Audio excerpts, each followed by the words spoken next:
잠언 24장 보겠습니다. 잠언 24장은 세 개로 나누어서 보겠습니다. 1절에서 22절까지 악인의 형통함을 보고 분내지도 말고 부러워하지도 말라 하는 것이 첫 번째입니다. 22절까지. 그 다음에 23절부터 29절까지 하나님 앞에서 의롭게 행하라. 그리고 30절부터 34절까지 하나님 앞에서 게으르지 말고 하나님을 경외하는 자가 되라. 요 세 가지로 먼저 보겠습니다. 먼저 이 보기 전에 지혜와 지식, 명철 여기에 대해서 보겠습니다. 지혜와 지식의 근본이 무엇이죠? 여호와를 경외함에서 옵니다. 우리 잠언 1장 한번 보십시오. 잠언 1장 7절입니다. 여호와를 경외하는 것이 지식의 근본이거늘 미련한 자는 지혜와 훈계를 멸시하느니라 이렇게 나옵니다. 그래서 지식을 원합니까? 그렇다면 하나님을 경외하십시오. 지금 그 얘기입니다. 경외한다는 얘기는 존경한다, 사랑한다, 두려워한다. 그러한 모든 것이 지금 혼합되어 있는 그런 의미를 말합니다. 그 다음에 잠언 9장 10절 보십시오. 여호와를 경외하는 것이 지혜의 근본이요 거룩하신 자를 아는 것이 명철이니라 이렇게 기록되어 있습니다. 다시 여기서 거룩하신 자가 누구죠? 하나님이시죠. 그래서 하나님을 경외하는 것이 지식과 지혜의 근본이요 시작이요 그리고 거룩하신 하나님을 아는 것이 명철이다 이렇게 기록합니다. 여기서 이 명철이라는 이 말이 원어적으로 하면은 분별력도 되지만 지식이라는 의미도 거기서 포함이 됩니다. 자, 그것을 생각하면서 오늘 말씀을 보겠습니다. 오늘 여기 24장 1절에서 22절까지도 쭉 보면 여기 3절 보십시오. 집은 지혜로 말미암아 건축되고 명철로 말미암아 견고하게 되고 이렇게 기록됩니다. 이 집이라는 것은 무엇이죠? 우리가 거하는 곳이죠. 그래서 우리가 거하는 어떤 처소를 지으려면 바로 지혜로 세워진다는 얘기죠. 그 지혜는 하나님을 경외함으로부터 나오는 것이죠. 우리의 눈에 보이는 건물의 집도 되지만 우리 가정도 마찬가지고 교회도 마찬가지입니다. 무엇을 세우려고 하면은 그 시점이 어디냐는 얘기죠. 그 시작이 어디냐는 얘기입니다. 그래서 하나님을 경외하는 것으로부터 시작돼야 됩니다. 그것이 우리의 집이요. 바로 그것이 성전의 집, 또 하나님의 집 그렇게 되는 것이죠.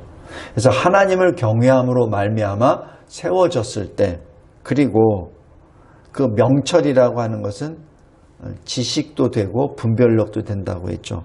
그 명철도 어디서 나오죠? 하나님을 경외하는 것으로부터. 그러니까 하나님을 경외하는 것이 그 안에 채워짐으로 흔들리지 않는 집이 된다는 얘기입니다. 굉장히 이 의미가 굉장히 깊어요. 교회가 세워졌습니다. 근데 교회가 세워졌는데 세상의 방법으로 만약에 세워졌을 때는 견고할 수가 없죠.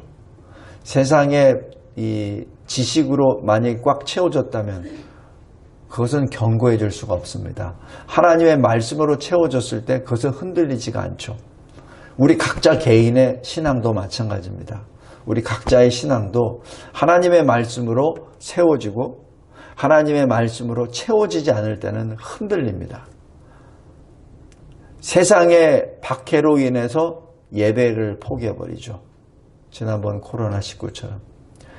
먹고 사는 문제가 가시와 같이 나를 찌르기 때문에 나에게 아무 열매가 없죠. 그런 모습이 돼버립니다. 오늘 3절이 바로 그 말씀입니다. 4절 보십시오. 방들은 지식으로 말미암아 각종 귀하고 아름다운 보배로 채우게 되느니라. 바로 지식은 어디서 나오죠? 여호와를 경외함으로부터 나오는 것이죠. 이것이 집과 그 집 안에 우리가 보관해둘 지식, 보배입니다. 그래서 5절입니다. 지혜 있는 자는 강합니다. 여호와를 경외하는, 그래서 여호와를 경외함으로 받은 지혜가 있는 자는 강합니다. 하나님의 능력을 받았기 때문에 그렇습니다. 여호와를 경외하는 지식을 가진 자, 하나님을 아는 지식이 있는 자는 거기에 힘이 더 증가가 되겠죠. 그 결과 6절입니다. 싸워서 승리합니다. 여기서 이 전략이라고 여기 되어 있는 원어를 보면은 지혜로운 지침입니다. 지혜로운 지침. 다시 얘기해서 하나님의 지혜의 지침이 있을 때 그 지침으로 싸우란 얘기죠. 그러면 승리한다는 얘기입니다. 그러니까 세상 사람의 지략이나 세상 사람의 지침을 받는 것이 아니라 하나님의 주시는 지혜의 지침을 받았을 때는 승리한다는 얘기죠. 우리가 무슨 일을 하든지 먼저 기도부터 하라는 얘기가 거기에 있습니다. 내가 가지고 있는 내 생각이나 내 경험이나 내 지식이나 어떤 이성을 가지고 시작을 하게 되면은 거기는 항상 걸림이 생겨요. 왜냐하면 이성 자체가 제한이 한계가 있기 때문에. 그런데 하나님께 간구했을 때는 하나님이 주신 지혜는 그거는 무제한입니다. 권능입니다. 특별히 기업을 하시는 분들, 또 이 취직 시험을 준비하시는 분들, 아니면은 새롭게 내 인생을 전환시키려고 하는, 바꾸려고 하는 분들, 그분들에게는 진정으로 이 말씀이 중요합니다. 6절, 전략으로 싸우라. 전략이 wise guidance입니다. 하나님이 주시는 지혜의 지침입니다. 그것을 기도를 통하여, 말씀을 통하여 받으라는 얘기입니다. 받지 않을 때는 흔들림이 옵니다. 제가 소명을 받을 때도 이것이 진짜 하나님의 소명인지 아니면 내 자신의 어떤 생각인지를 분별할 때 그 분별할 수 있는 기준은 바로 성경 말씀입니다. 헛되고 헛되고 헛되니라 라는 전도서의 말씀과 시편에 인생을 의지하지 말라 라는 시편 146편의 그 말씀이 나에게는 큰 힘이 되었고 그것이 나에게는 wise guidance가 되었죠. 성도 여러분, 무슨 일을 하든지 먼저 하나님께 엎드려 기도하기 바랍니다. 그래서 예수님이 그러지 않잖아요. 계시록 22장에 나는 알파의 오메가라. 그 얘기는 뭐예요? 이 역사의 시작과 끝이라는 말도 되지만은 우리 인생의 끝, 처음과 시작이라는 뜻도 됩니다. 우리가 세상을 볼 때는 큰 우주를 보고 나라를 보고 지구를 보지만 우리 각자의 인생을 봤을 때는 나를 보게 되죠. 나의 시작이 어디냐는 얘기죠. 나의 시작이 예수가 되어야 됩니다. 나의 끝이 예수가 되어야 됩니다. 그것이 예수님이 하신 말씀이에요. 내가 알파의 오메가야. 내가 이 우주의 알파의 오메가도 되지만 너의 알파와 오메가라는 얘기죠. 바로 그랬을 때 지혜와 지식과 명철함의 옷을 입게 됩니다. 그 다음에 이 하나님의 지혜와 지식을 받는 그 하나님을 경외하는 자에게는 악인의 형통함을 결코 부러워하지 않습니다. 여기 9절, 8절, 9절 보십시오. 악인은 누구죠? 악한 행위를 꾀하는 자, 사악한 자입니다. 또 악인은 누구죠? 9절입니다. 미련한 자입니다. 하나님이 시작이요 끝인데 자기가 그렇지 않다고 생각하는 사람이 미련한 자죠. 그리고 그것이 더 강화된 자가 거만한 자죠. 바로 미련한 자, 죄인이죠.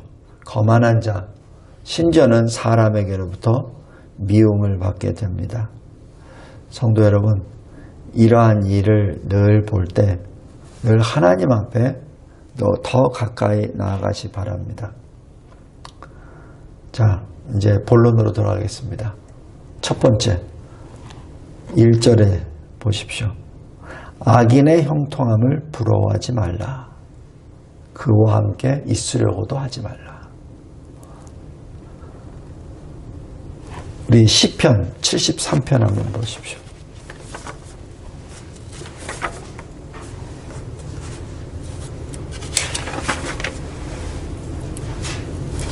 (73편)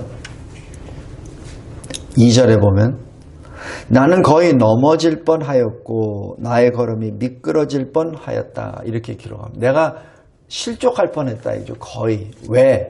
3절에 내가 악인의 형통함을 보고 오만한 자를 질투하였음이로다. 내가 악인의 형통함을 보고 내가 그들을 질투함으로 내가 까딱 잘못하면 내가 실족할 뻔했다라고 얘기합니다. 근데 왜 내가 이 악인의 형통함을 보고 내가 질투했냐면은 4절부터 쭉 나옵니다. 그들은 죽을 때도 고통이 없고 그 힘은 세고 또 사람들이 당하는 고난은 그 악인들에게는 없고 또 사람들이 당하는 재앙은 그들에게도 없고 이러면서 9절에 그들의 입은 하늘에 두고 그들의 영은 땅에 두루 다니도다. 그러면서 11절에 말하기를 하나님이 어찌 알랴 지존자에게 지식이 있으랴 라고 말합니다. 그런데 주님 12절 이들은 악인인데 어떻게 항상 평안합니까? 재물은 더욱더욱 불어납니다. 이게 뭡니까? 라고 지금 하나님께 부르짖는 거죠. 그런데 나는 하나님을 경외하는 나는 내 마음을 깨끗하게 하며 내 손을 씻어 무죄하다 한 것이었는데 그런데 헛됩니다. 왜? 14절 종일 재난을 당하고 아침마다 징벌을 받습니다. 이게 어찌된 일입니까? 라는 얘기죠. 내가 예수를 믿었는데 왜 나에게 이런 고통이 옵니까? 믿지 아니하는 저 사람은 먹고 사는 것도 잘 되고 뭐 저 사람이 뭘 하면은 돈도 많이 벌고 근데 나는 예수 믿는다고 하는데 뭘 해도 돈도 안 벌려. 그러니까 어떻게 얼굴 낯도 제대로 보일 수도 없어. 도대체 이거 어떻게 된 겁니까? 내가 뭘 잘못한 겁니까? 아니면 나도 저 사람처럼 악한 일을 꾀하고 저 사람처럼 예수 안 믿는다고 하면 나에게 돈이 벌리는 겁니까? 라고 지금 자칫 실족할 뻔했다는 얘기죠. 16절 잘 보십시오. 그것이 내게 심한 고통이 되었었습니다. 굉장히 갈등이 많았었습니다. 그런데 17절 하나님의 성소에 들어갈 때야 그들의 종말을 내가 깨달았나이다. 성소에 들어가서 뭘 했죠? 예배 드렸죠. 교회에 들어가서 뭐 했죠? 기도했죠. 교회에 들어가서 뭐를 했죠? 말씀을 읽었죠. 예배 드리고 말씀하고 기도하고 그러다 보니 저 악인들의 결국을 종말을 내가 깨달았나이다 라고 고백합니다. 이것이 뭐예요? 하나님의 지혜요, 지식이요, 명철함을 입은 것이죠. 성도 여러분, 우리 항상 이 말씀을 꼭 기억하시기 바랍니다. 악인을 두려워하지 말라. 악인을 두려워하지 말라. 그들은 하나님이 내버려 두신 겁니다. 그러면서 시편 73편 28절에 이렇게 말씀합니다. 하나님께 가까이 함이 너에게 복이라. 내가 주 여호와를 나의 피난처로 삼아 주의 모든 행적을 전파하리라. 지금 그 말씀합니다.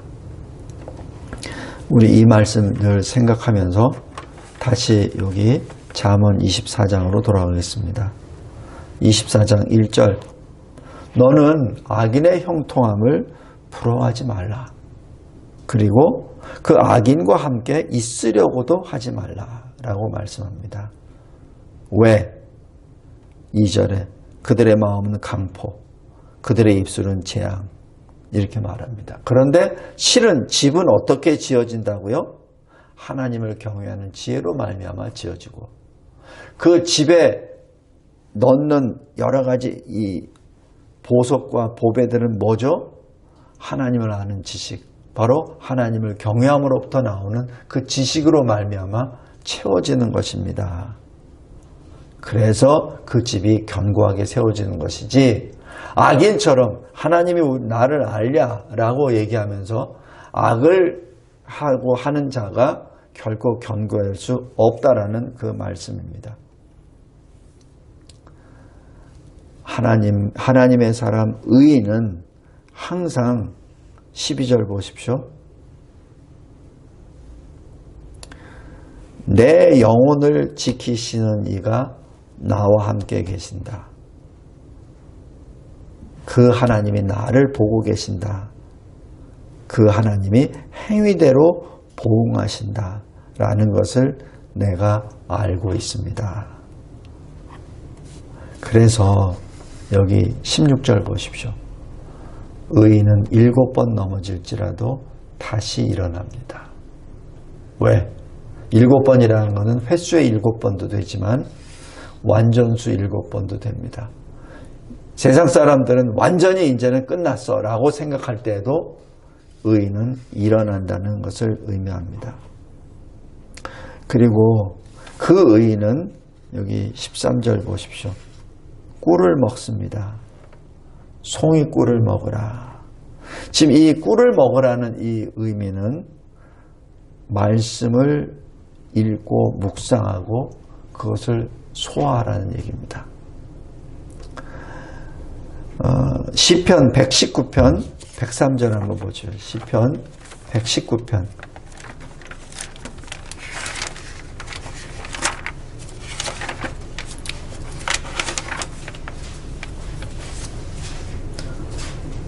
103절 주의 말씀의 맛이 내게 어찌 그리 단지요 내 입의 꿀보다 더 다니이다 라고 말씀합니다. 하나님의 말씀이 이렇게 꿀보다 맛이 있을 때 그때 그 꿀이 그 말씀이 내 마음을 새롭게 변화시켜 주십니다. 새롭게 변화를 받았을 때 하나님의 뜻을 분별하게 됩니다. 로마서 12장 2절입니다. 그래서 말씀이 굉장히 중요합니다. 꿀을 먹으라 라고 하는 것은 바로 말씀을 먹으라는 얘기죠. 먹으면 어떻게 되죠? 내 위로 창자로 내려가서 소화가 돼서 그 자양분이 내 몸을 움직이게 하는 것이죠. 그러니까 말씀이 나에게 들어와서 그 말씀대로 내 손과 발을 움직이게 하소서라는 그 말씀입니다. 그리고 의인은 17절입니다. 원수가 넘어졌을 때 즐거워하지 않습니다. 기뻐하지도 않습니다.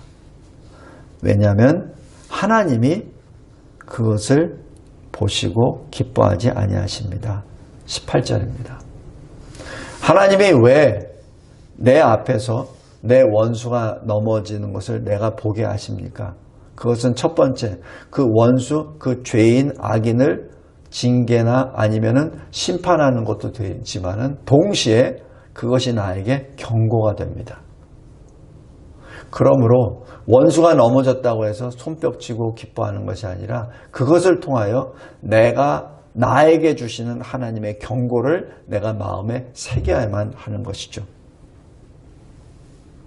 그래서 항상 깨어 믿음에 굳게 서서 대장부처럼 일어나라 라는 그 말씀이 거기에 있습니다.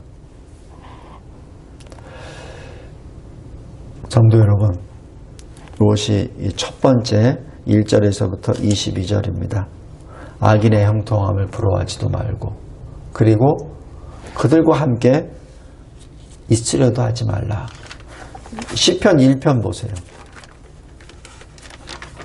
시편 1편에 이 말씀이 그대로 나옵니다. 복 있는 사람은 악인들의 꾀를 따르지 아니하며 죄인들의 길에 서지 아니하며 오만한 자들의 자리에 앉지 아니하고 2절 오직 여호와의 율법을 즐거워하여 그 율법을 주야로 묵상하는도다 라고 말씀합니다. 이것이 의인의 삶입니다. 두 번째 23절에서 29절입니다. 세상 앞에서 의롭게 행동하라는 얘기죠. 왜? 세상의 주관자는 하나님이시니까. 세상 앞에서라는 얘기는 하나님 앞에서라는 의미를 뜻합니다. 24절 보십시오.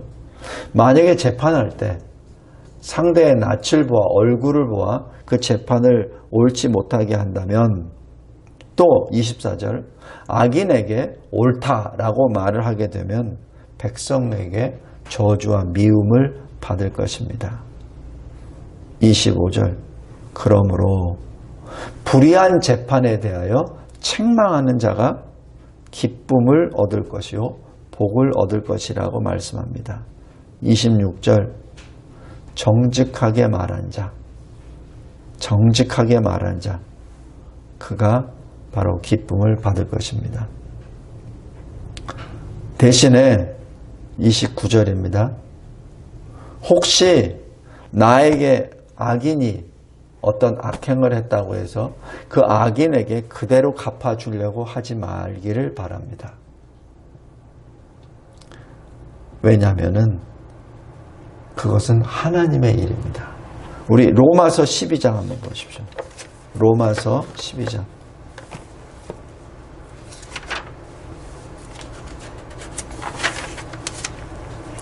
로마서 12장 19절, 20절, 21절입니다. 내 사랑하는 자들아, 너희가 친히 원수를 갚지 말고 하나님의 진노하심에 맡기라. 기록되었으되 원수 갚는 것이 내게 있으니 내가 갚으리라. 주께서 말씀하시니라. 내 원수가 줄이거든 먹이고 목마르거든 마시게 하라. 그리함으로 내가 숯불을 그 머리에 쌓아 놓으리라. 악에게 지지 말고 선으로 악을 이기라. 원수 갚는 것을 하나님께서 우리 보고 하지 말라고 하십니다. 왜? 원수 갚는 것은 내가, 하나님이 하시니까. 너는 선을 행하라는 얘기죠. 이것이 하늘에 계신 아버지의 뜻입니다. 어느 아버지가 자기 아들과 딸이 이 원수 갚는 그 수렁에 빠져서 자기 인생까지 망치는 것을 원하는 아비가 어디 있습니까? 차라리 아비가 그것을 해결하려고 하시죠. 바로 하나님 아버지의 그 사랑입니다. 하나님은 우리가 우리 손으로 원수를 갚아서 피가 피를 부르고 악이 악을 부르는 그러한 현장에 서 있지 말라고 주님이 주신 것이죠. 그래서 선으로 악을 이기라라고 말씀하십니다. 마지막 세 번째 30절부터 34절입니다. 게으른 자입니다. 이 잠언에서, 이 성경에서 나오는 게으른 자는 불신자를 말합니다. 그냥 육신적으로 게으르고 일 안 하고 하는 그런 차원이 아니에요. 왜 그렇죠? 우리 창세기 2장 보십시오.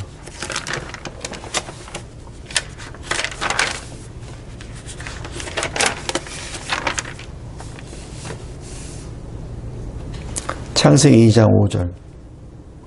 여호와 하나님이 땅에 비를 내리지 아니하셨고 땅을 갈 사람도 없었으므로 이렇게 합니다. 하나님이 첫사람 아담을 지으실 때 놀고 먹으라고 한 것이 아니라 땅을 갈아라. 그리고 이 15절 보십시오. 경작하며 지키라. 이것이 첫사람 아담에게 주신 하나님의 명령입니다. 그것이 확장되어서 창세기 1장 28절 생육하고 번성하여 땅에 충만하라 다스리라 라는 그 명령을 주시죠. 하나님께서 천지를 창조하시고 그 가운데 첫사람 아담을 지으실 때는 목적이 있어요. 그 목적을 행하는 것이 첫사람의 본분입니다. 여기 게으른 자라고 표현하는 것은 하나님이 주시는 그 목적, 하나님이 주신 사명을 아예 안 한다는 얘기죠. 그 얘기는 뭐예요? 하나님을 안 믿는다는 얘기입니다. 그래서 게으름과 불신은 바로 연결이 됩니다. 이것을 성경을 제대로 잘 못 봤을 때는 어떤 육신적인 어떤 게으름만을 얘기하는데 그게 아니에요. 육신의 게으름은 불신에서 나옵니다. 여기 30절 잘 보십시오. 게으른 자의 밭과 지혜 없는 자의 포도원 이렇게 나옵니다. 그죠? 게으른 자의 밭과 지혜 없는 자의 포도원을 같이 봅니다. 이게 히브리어의 그 대구법입니다. 대칭법인데 게으른 자가 어떤 자죠? 지혜 없는 자입니다. 지혜 없는 자가 뭐죠? 지혜의 근본 여호와를 경외하는 것이잖아요. 그죠? 그러니까 여호와를 경외하지 않는 자의 포도원, 그러한 자의 밭을 보았다라는 것을 의미합니다. 어떻게 되죠? 33절. 좀 더 자자, 좀 더 졸자, 손을 모으고 좀 더 누워있자. 손은 어디에 쓰는 거죠? 일하라고. 부르짖으며 기도하라고. 하나님이 주신 손입니다. 그걸 가지고 손을 이렇게 모아서 좀 더 자자, 좀 더 졸자. 하나님이 어디 계시나? 그렇게 하죠. 그 결과 어떻게 됩니까? 하나님, 이 34절. 빈궁이 강도같이 오고 곤핍이 군사같이 이릅니다. 강도가 오면 어떻게 돼요? 칼 가지고 달라들면 항복해야죠. 군사가 무장을 해서 들어오면 어떻게 됩니까? 모든 거 다 내주어야 되죠. 그 정도로 그 군핍함과 그 빈궁이 그 정도로 심각하게 온다는 얘기입니다. 왜? 게으른 자는 하나님을 찾지 않기 때문에 그렇습니다. 하나님을 안 찾아요. 이 굶게 되었어도 하나님을 안 찾아요. 이게 굉장히 무서운 말입니다. 이 잠언을 언뜻 보면은 좋은 말이네, 고개 끄덕끄덕 하는데, 근데 실은 이렇게 쭉 보면은 굉장히 무서운 말입니다.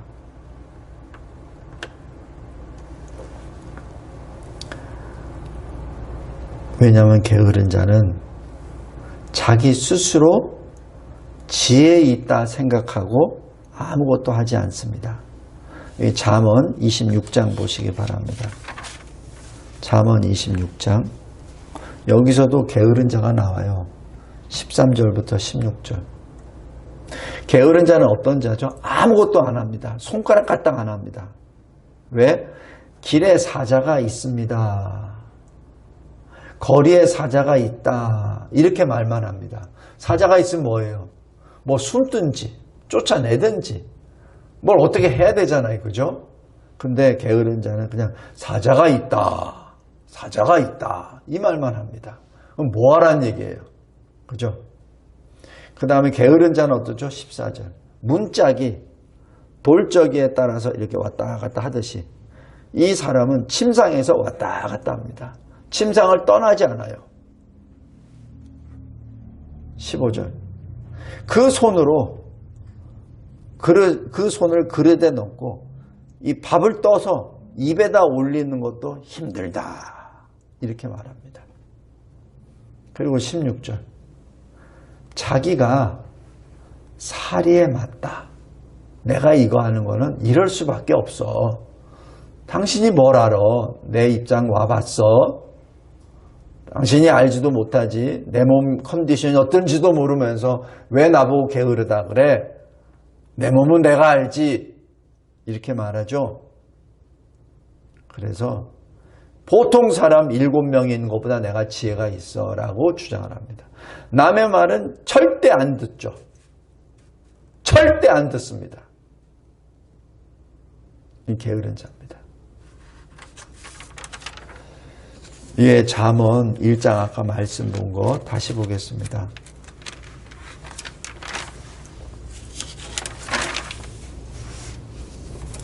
(1장 7절) 여호와를 경외하는 것이 지식의 근본이거늘 미련한 자는 지혜와 훈계를 멸시하느니라 라고 말씀합니다. 게으른 자가 바로 그러한 자입니다. 잠언 26장 13절부터 16절까지 자기 생각이 옳아. 그러니까 누가 옆에서 얘기해도 전혀 듣지를 않습니다. 그 결과 어떻게 되죠? 31절입니다. 가시던 뿔이 그 전부에 퍼졌으며, 가시던 뿔이 다 전부에 퍼졌으니까 어떻게 됩니까? 우리 그 예수님의 비유에 길바닥에 뿌려진 씨, 돌밭에 뿌려진 씨, 가시던 뿔에 뿌려진 씨, 옥토밭에 뿌려진 씨, 그죠? 가시던 뿔에 뿌려진 씨는 뭐죠? 가시던 뿔이 뭡니까? 세상 걱정 근심이잖아요. 먹고 사는 분이 근심이잖아요. 잘 자라다가 세상 걱정 때문에 그 가시에 찔려서 열매를 못 맺잖아요. 그죠? 그러니까 여기 가시던 뿔이 전부 퍼져버렸습니다. 열매가 있을 수 있나요? 없죠. 그 땅의 표면에 거친 풀로 덮여버렸습니다. 그러니 곡식이 어디 있겠습니까? 돌담이 무너져 있습니다. 돌담이 뭐죠? 집에 테두리, 집을 쌓는 성벽이잖아요. 가시던 뿔이 다 덮여버렸고 풀이 다 덮여버렸으면 그 집은 어떻게 된 거죠? 사람이 사는 집이 아니죠. 집은 뭐라고 했습니까? 집을 어떻게 건축한다고 했습니까? 여기 24장 3절에 지혜로 말미암아 건축되고 그 안에 지식과 명철함이 차서 견고하게 되어진다고 했죠. 그게 뭐예요? 하나님을 경외함으로. 그러니까 하나님을 경외하고 하나님 앞에 나아가고 하나님께 말씀과 기도로 나아가지 않는 이상은 그 집은 어떻게 되죠? 무너지는 짐승의 처소가 되고 그 돌담은 어떻게 되죠? 완전히 엉망이 되어버리고 그 밭과 그 모든 포도원은 다 풀로 덮여버리겠죠. 게으른 자, 불신자, 하나님을 경외하지 않는 자의 결국은 멸망입니다. 반면에 우리 잠언 31장 보십시오. 잠언 31장